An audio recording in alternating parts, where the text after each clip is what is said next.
Terangkatnya kasus kopi sianida atas terdakwa Jessica Kumala Wongso yang turut menyeret sejumlah isu baru kini telah bias di kalangan masyarakat.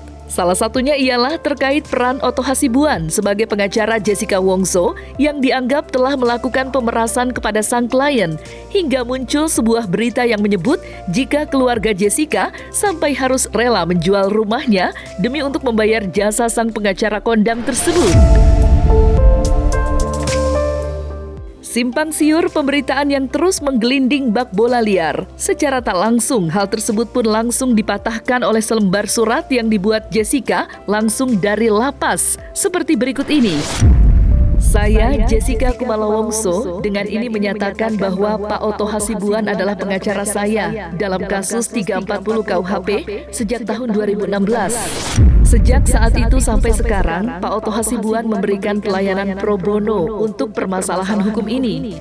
Jika ada pernyataan kalau saya, ayah, ibu, keluarga diperas dan menjual rumah atau harta benda untuk biaya layanan hukum Pak Otto Hasibuan, maka hal ini adalah sama sekali tidak benar. Dari lubuk hati yang paling dalam, saya dan keluarga mengucapkan terima kasih yang sebesar-besarnya kepada Pak Otto Hasibuan yang telah membantu dengan kerja keras, tulus hati dan tanpa bayaran apapun. Demikian pernyataan ini saya buat dengan penuh tanggung jawab dan tanpa paksaan dari pihak manapun untuk dipergunakan sebagaimana mestinya. Jakarta, 10 Oktober 2023. Jessica Kumala Wongso.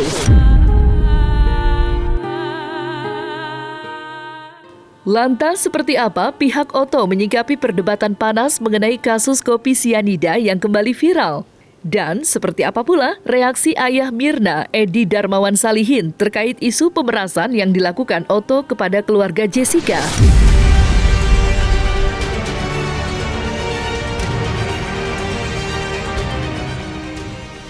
Ya dia bohong lah itu, nggak dibayar. Mana ada sih, lu mau nggak dibayar? Lu tiap hari nggak nyari duit, makan pakai apa? Lu nggak lihat hidupnya dia glamor gitu, sok jago dia. Biar Otto sekali-sekali anaknya juga ngerasain begitu. Gimana rasanya gitu. Jangan giliran anak saya saya enak perutnya aja gitu. Begini begitu, begini begitu. Ntar kalau anak dia kena bagaimana? Gitu, rasain. Ya, jangan sombong dia bilangin. Kita nggak lama hidup toh. Jawabannya simple. Dia kan lawyernya Jessica. Aduh pasti ngomong begitulah. Aduh, capek deh. Bilang Otto, Pak Edi bilang capek deh. Temennya tomat cabe deh gitu. Loh, udah pasti lo orang dia pembela kok mau cari duit. Ini masih dia kutak-atik aja, dia bilang udah kelar, tapi sekarang dia mau PK lah, dia mau gerasi lah sama Jokowi. Presiden kita yang hebat itu. Bagaimana ya, saya meyakini berdasarkan hati dan pikiran saya dengan ilmu yang Tuhan berikan pada saya bahwa Jessica ini tidak bersalah. Tetapi dia dihukum. Pahit tidak. Pahit tidak. Saya tidak bisa mengatakan 1000%, tapi 99,999% itu dia tidak bersalah. Satu kan untuk Tuhan yang lebih tahu. Prinsip dasar gini deh simpelnya. Kalau saya terlalu teknis nanti mungkin rumit ya.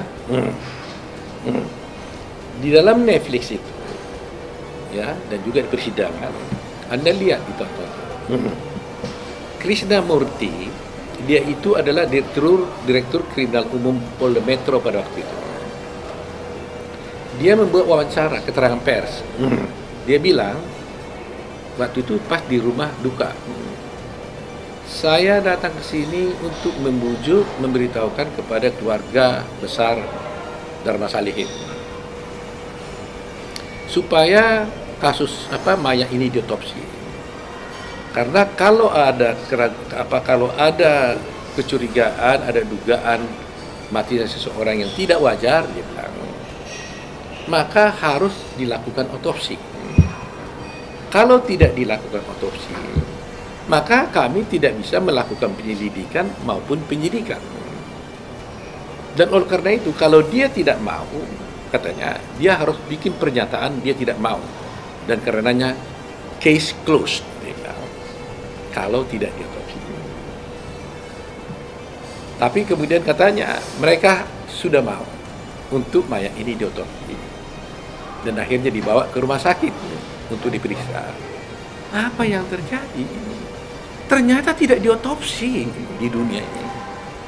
Nggak ada satu orang pun yang bisa menentukan sebab matinya seseorang yang mati karena tidak wajar, kecuali otopsi di dunia ini. Dan yang bisa menentukan itu hanya ahlinya. Ahlinya pun siapa? Ahli patologi.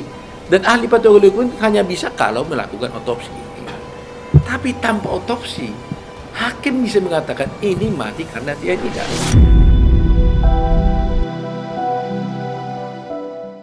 Derap langkah Otto Hasibuan dalam melakukan pembelaan di saat kasus ini terblow up nampak menjadi sebuah usaha yang tak bisa dianggap remeh. Sempat gagal pada tahun 2016 silam, Otto hingga kini masih berkeyakinan jikalau kliennya itu tidak bersalah dalam kasus kopi sianida yang menyebabkan kematian Mirna.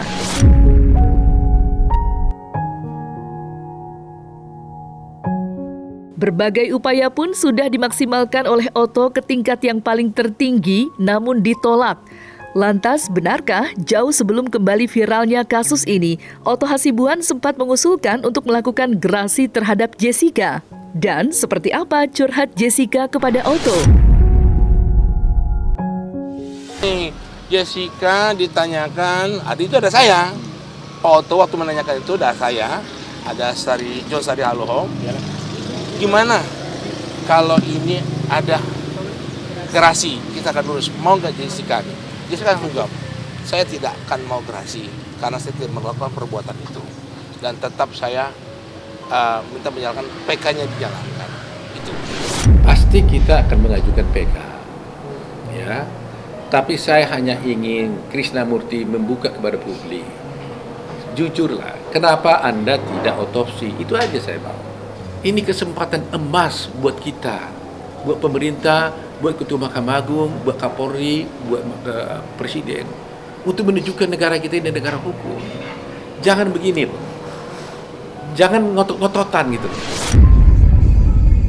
Hotman 911, Jessica sudah tidak bisa diselamatkan secara proses hukum acara di pengadilan karena upaya hukum sudah selesai, sudah final.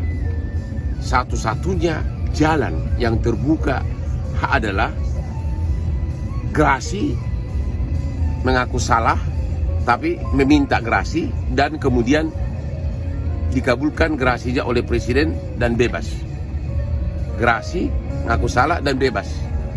Tentu sebelum mengajukan gerasi harus ada pembicaraan dulu dengan pihak terkait bahwa bakal hampir pasti dikabulkan gerasinya itu. Kelihatan bodoh pendapat ini, tapi itulah satu-satunya upaya hukum yang terbuka, nggak ada lagi. Gerasi artinya mengaku salah. Mengaku salah, tapi kemudian gerasi, minta dimaafkan dan langsung dibebaskan. Karena itu satu-satunya, nggak ada jalan lain. Jangan bilang saya bodoh, ya. Itu satu-satunya, nggak ada jalan lain dari segi hukum. Ajuin aja tuh, Hotman Paris suruh teriak-teriak di TV.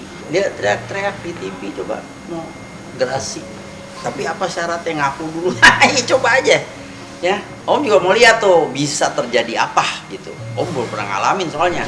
Langkah baiknya putusan yang sudah diambil itu bisa dibuka kembali dan diuji kembali. Dan itu yang harus ditempuh upaya hukum luar biasa, sehingga yang dituduhkan kalau memang betul-betul tidak bisa dibuktikan, ya harus dilepaskan.